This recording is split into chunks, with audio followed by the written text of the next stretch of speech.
Are you ready to make the most of your oil and gas mineral rights? Welcome to the Mineral Rights Podcast. Get the knowledge and resources you need to manage your minerals and royalties. Here is your host, Matt Sands.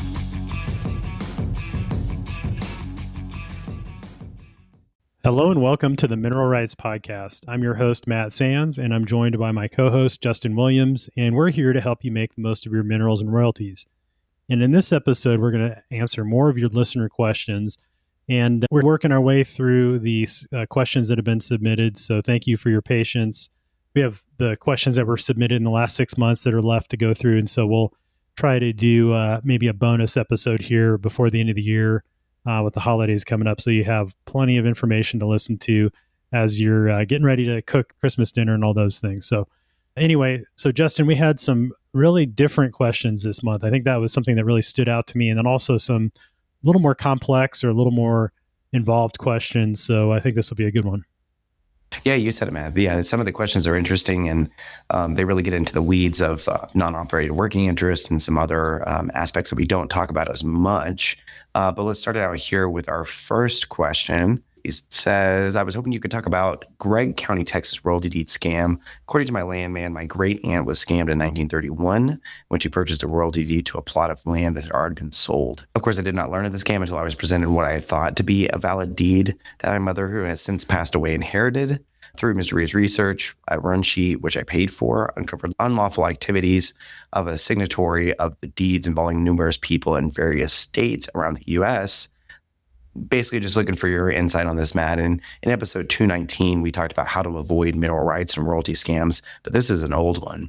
Yeah, this sounds like a really old one. And it seems like it's something that your great aunt thought she had that royalty deed and it had been passed down over the generations. And, people thought they inherited it. It went through probate, it sounded like. But unfortunately, in Candido's case, the landman that did the research uncovered basically the person that had sold her great aunt the royalty deed had done a bunch of fraudulent deeds around that time frame, affecting numerous people, like they mentioned, and in various states. So, I think the thing to take away here is this we call part of what is a fraudulent deed type scam, and that's where somebody purports to own an interest and then they actually don't. And so that's something that's interesting with minerals and royalties, because when you purchase minerals or royalties, you can't get title insurance for it. So that would protect you in a case like this. We'll say that you thought you owned the property, you have a deed, but then it turns out that the person that sold it to you didn't actually own it. Then if you had title insurance, it would make you whole and you would, file a claim and it would go through that whole process.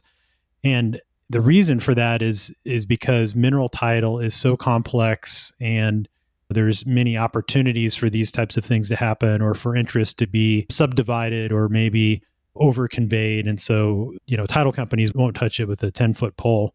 And so ultimately what you have to do if you're buying minerals and royalties like Candido's great aunt, you would need to run title to make sure that the seller actually owns what they say they own. And it's not a complex thing to do, although it can get tricky with the language in these instruments. And so it is something that you can do largely on your own.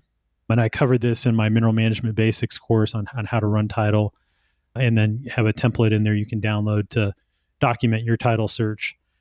But the thing to keep in mind is you probably ought to get help. Ultimately, if you're not familiar with mineral title, you can do the legwork yourself, but then having an attorney or a landman help you review it and understand exactly what that person owns is helpful as well. But, it costs money, right? So if you were to outsource this to a landman like Candido did, typically it costs around $2,500 to $3,000 because of the time that it takes. Average day rate for a landman's around $550 a day for an 8-hour day. And so it takes about a week, for them to go through and run title and come up with a run sheet and then a mineral ownership report that shows what the person owns. And certainly if you're investing in minerals and royalties, it's an important thing to do as far as the due diligence is concerned. So that would have been good if your great aunt Candido had done that. Of course, at the time, was probably not aware, obviously, of that need to do that. And so took what they said at face value and then unfortunately got scammed. Now, there are things that are maybe kind of hacks, I'll call them, that you can use if you're investing in minerals and royalties, and it's a small interest, and that $2,500 or $3,000 expense will throw the economics way off and not make it worthwhile to invest in that property. One thing you can sort of rely on to a certain extent, now there's a risk in this, obviously, it's the whole trust but verify. And you can, if the seller has royalties that are in pay status with a reputable operator, in other words, a large operator that is likely not going to have a very high risk tolerance, then that means they probably own it. And I say probably because there's always a chance, right, that something could happen in the chain of title that maybe sometime down the line you find out that they didn't own what they say they own less interest or whatever. But if they're in pay status, the operator goes through and gets what's called a division order title opinion, that they go through and determine who all the mineral interest owners are, who all the working interest owners are, and what their percentages, and it all has to add up to 1 for each well, right? 100%. And so what they do is then that goes into their pay deck, and that will determine your decimal interest in that well based on what you own. And again, that all goes back, is tied back to that title opinion. So if they're getting paid, they're in pay status, that means they probably have marketable title and that has been reviewed by the title attorney. Now, there are some cases where some operators, for very small interest will say, yeah, well, maybe technically the person doesn't have marketable title because the deed is still in their mother's name or something like that, but it's such a small interest, we're willing to take the risk and we'll just pay that small amount of royalties to that owner. So you have to be careful, and you still have to do a cursory title search just to make sure that they actually have title to the interest in the county records. So in other words, it's not still in their mom's name or their dad's name, because that would mean they have to go through probate or determination of heirship in order to get marketable title, in order to convey it to you. So there's a lot more into it, and we have lots of episodes where we talk about investing in minerals and royalties and what are the steps involved and the due diligence. But, I think the takeaway from this, Candido, is, unfortunately she got scammed on that one, but hopefully she has some other interests and maybe those were legitimate and you can track those down and get paid on those as well. So hopefully that helps, and good luck. Yep, absolutely. Good luck on that one. All right, Matt. So our next one here gets a little bit more technical. Hey, Matt, we have a lease officer in Wyoming, and there's a statement here that says, if you don't take it, we'll force pool you. He's wondering what the difference is between force pooled and a working interest. Matt, this varies state to state. Texas handles it different than Wyoming, but it is something where you're going to get the statutory minimum and then you can back into non-operated working interest, but it's not a game for everybody.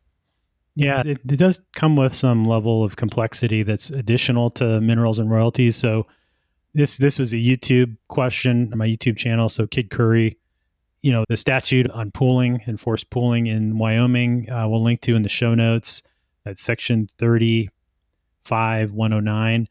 And basically what it states, like Justin said, is you get the statutory minimum royalty rate if you're force pooled or if you're a non-consenting mineral interest owner. And so that's if you elect to not sign a lease and a well is drilled and starts producing and all of that. You'll get 16%, or the acreage weighted average royalty interest of the lease tracts within the drilling unit. So say the average lease royalty rate is 3/16, then that means you would get the 3/16. So on the bright side, you get a royalty. You don't get a lease bonus, though, so you forego that lease bonus payment because you didn't lease. But then the other twist to that is once the well reaches payout, you would get the opportunity to participate in the well going forward. And so essentially you would back into a non-operated working interest. And then at that point, you would receive your full proportional share of the revenue minus your share of the operating expenses. And we covered forced pooling in episode 8 in more detail. So go back and listen to that one. So that's a good one to have as a reference as well. And a subsequent follow, this was kind of a comment chain on a video.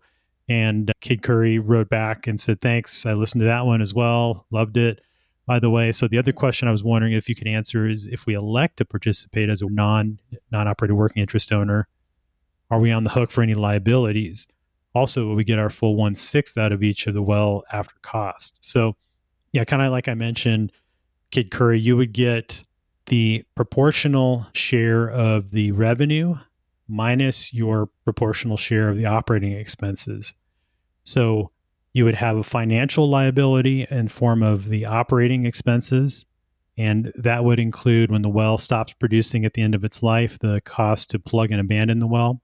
And so after cost, so that would you get our full 1/6 out of each well after the cost. So I assume he's referring to maybe he has 1/6 interest in that well, maybe out of all the minerals, he has 1/6 of all the minerals under that drilling spacing unit. So yeah, it wouldn't be the 1/6 from the revenue. It would also be burdened by the royalty interest share. So if you're a non-operated working interest owner, there's what's called the lease NRI. So for example, the average royalty rate is 20% in the unit. That means you would get 80% of the revenue and then 100% of the costs, right? Your proportional share of that, because the non-operated working interest owners pay 100% of the cost, the mineral interest owners and overriding royalty interest owners have a cost-free royalty, so they don't pay the operating expenses. So there's a little bit of a difference there in terms of the decimal you would have or the percentage you would have in the working interest side, and in other words, the expense side versus the revenue side. So that's something to keep in mind. And the other side of that you have to keep in mind, and I know, Justin, you've dealt with this, and we were talking before we hit record, that, if you go to the operator and if you're an unleased co-tenant in Texas or non-consenting mineral interest owner, you may or may not have certain rights as it relates to finding out where the well is in terms of reaching payout, because the payout is not just 100% of the cost of drilling and completing the well.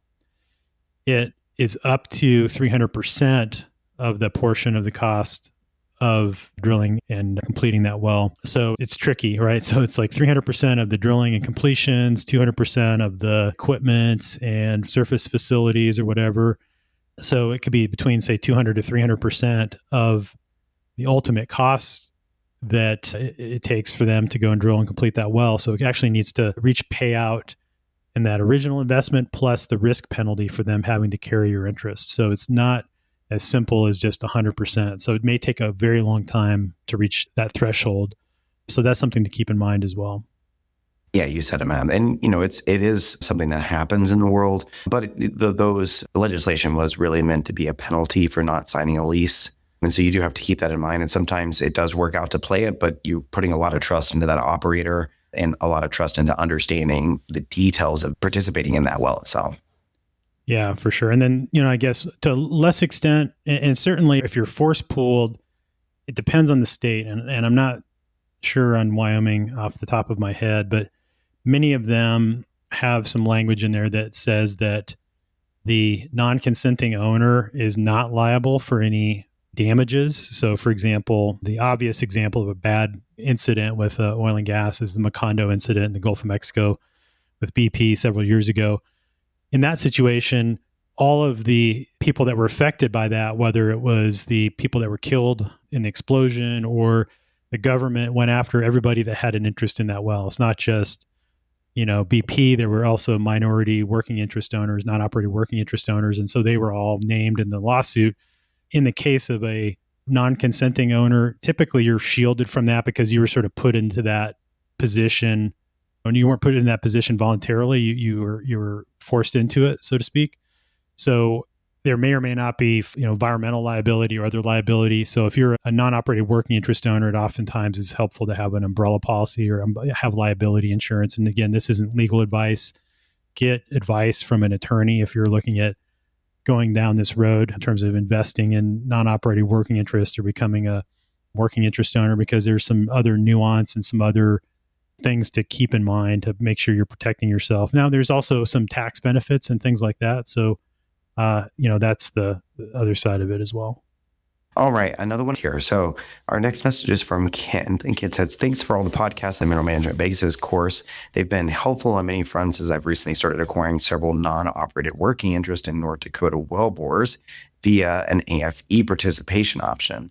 I've noticed that most of the listings posted on EnergyNet have detailed Excel sheets on offset production wells in the area of the subject well. I've attached a recent example for Matt to look at. How can I find the information directly? He said, I subscribe to the North Dakota Mineral Resources subscription-based Scout system. I can't seem to find how to download this full extent of detailed information. Looking for some advice and thoughts on how he can access that. And then a second part to his question here, Matt, we'll kind of go on from that, but if you want to answer the first one. Yeah, so this is a two-parter. So the first part, I would recommend getting a well database account, Ken.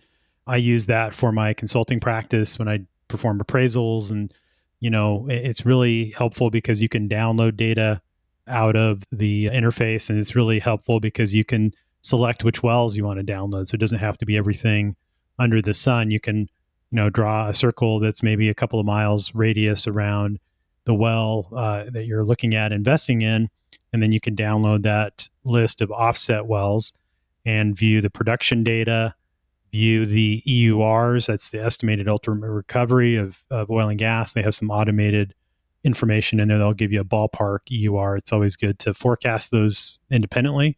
But then also what you can do is create what's called a type curve. So if you're going through the process of investing in AFEs, you would need to really understand what the future production profile is, understand the operating cost, right? So there's multiple sides of running economics on a non-operated working interest. There's the upfront capital.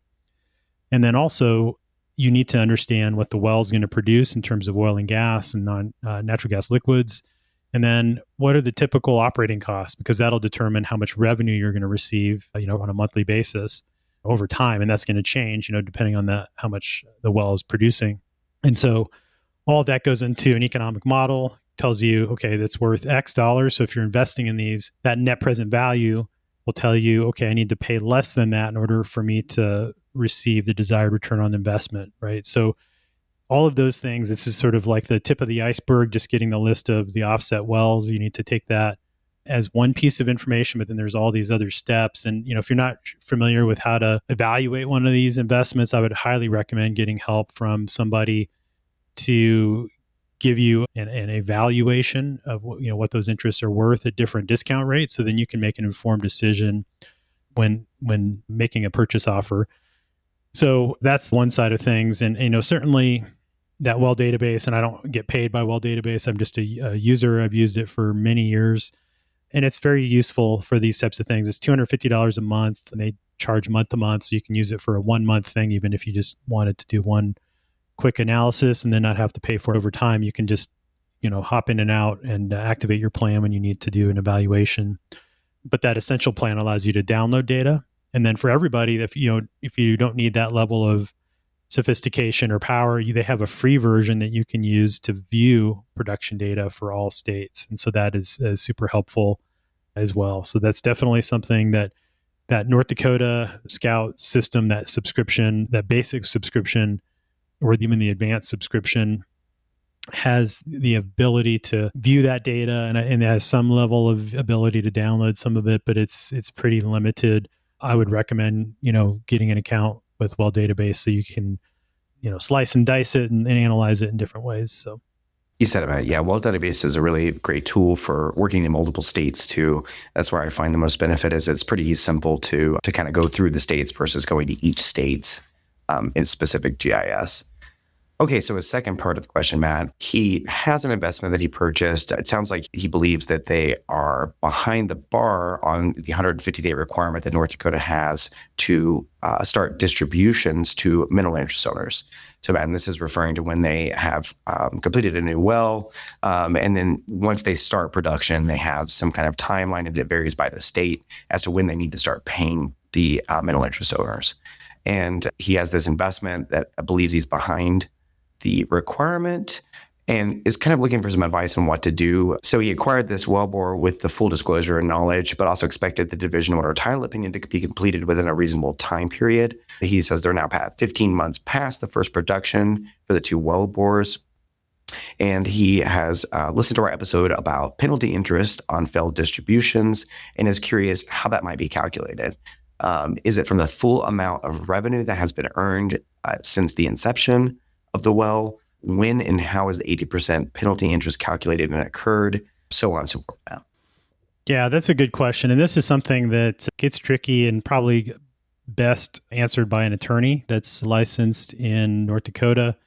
But I'll tell you my layperson view of this, and I've dealt with this with a couple of clients and personally as well. And there's a couple of things I will say before you go down the route of pressing for the interest on those late payments, there's a little bit of nuance here because this is a non-operated working interest. You have the joint operating agreement or JOA, which would be the governing document on how distributions are made and what the requirements are. So that may override the statute. So contract law may state that you're part of your non-operated working interest owner. You agreed to the joint operating agreement when you signed the AFE, when you paid for the cost of drilling, completing that well. So you're subject to the terms of the JOA. So you first need to get a copy of the JOA and find out what it says about late payments, because it might have a different time frame than the, say, 150 days, for example, for North Dakota, whatever the time period is, if it's beyond that period. So that's one thing. The other thing is that you want to make sure also that there's not a valid reason for non-payment. In that assignment, when you got that interest, you have an assignment of that leasehold interest, right? You should have received an assignment when you made that investment. That assignment, just recording it in the county, is not sufficient notice to the operator of a change of ownership.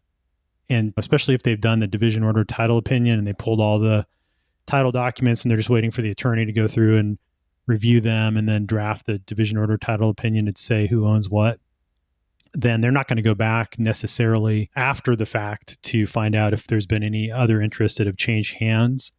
So the onus is on you to notify them that you acquired this interest. And so if you haven't done that, then that might be a reason why you're not getting paid. So that's one important step. Saying that you did do that. So let's say you did give them notice, a copy of the recorded instrument, then that would be something that you would also need to make sure that there weren't any title issues with that leasehold interest. There weren't any liens or anything like that against it. So, something that is worth double checking. An example of this, let's say you inherited the interest, but it hasn't gone through probate yet, in foreign probate, in other words, in the state where the interests are located, then it could be being held in suspense because of that title issue. And so if there's a question about title, oftentimes the statute will say that that is a reason that they don't have to pay you in that time period. So there's like several exceptions usually that are listed out in the statute that says that those requirements for payment basically don't have to be followed if you have an issue, for example, with title. And so that's something that is worth checking on to make sure that that is not an issue and that there's no reason that that's being held in suspense. So assuming you've actually contacted them, they have not given you a reason for that, then for sure you want to go through the requirements in the statute and assert your rights. And that probably will mean sending a certified letter demanding payment and demanding interest on those late payments. So that's something to review the title, get with your attorney. So if you don't have an attorney that's licensed in North Dakota, let me know and I can help point you in that right direction to get a demand letter and send that to them to make sure that you're asserting your rights as it relates to the statute. And last thing is you've said that they have not submitted the payments, but my question is, have they started sending you JIB statements, so that joint interest billing statement for the expenses and the operating cost? So that would be something to get with your attorney and they can advise you whether or not you should be paying those payments. And I would suggest probably not if you're not getting the revenue. So lots of considerations with non-operated working interest owners that go a little bit into more depth and more nuance than a mineral interest that doesn't have the cost associated with that in terms of the operating costs and that kind of a thing. And then finally, depending on the joint operating agreement, that will determine if there's some different requirement for interest payments. And that's usually something you would need to look at that might override, again, the North Dakota statute on late payments. And so typically it would be simple interest that would accrue according to statute, unless you had something in a lease or in a joint operating agreement that would indicate that it should be compound interest. So that would be my understanding. And so if you're, say, 150 days in the example you gave, if that's the time period, it would be the interest would start accruing from that 151st day, basically after a month of first production usually. And then it would accrue month over month, but it's a simple interest again. So, that payment that's in suspense, that net amount would be, I think, what you would demand interest on. And again, being simple interest, it'd be very simple to calculate. Again, if it's, let's just say 18% interest, then, just be the 18% penalty interest on the amount, and 18% is the annual percentage rate, right? So let's just say, for example, if it's been 3/4 of a year, then it would be 3/4 of 18% times the amount. So I think the courts have ruled generally, I think it's simple interest, unless there's some overriding governing document, again, the joint operating agreement or lease, that would indicate something otherwise. So hopefully that helps, and good luck, Kent.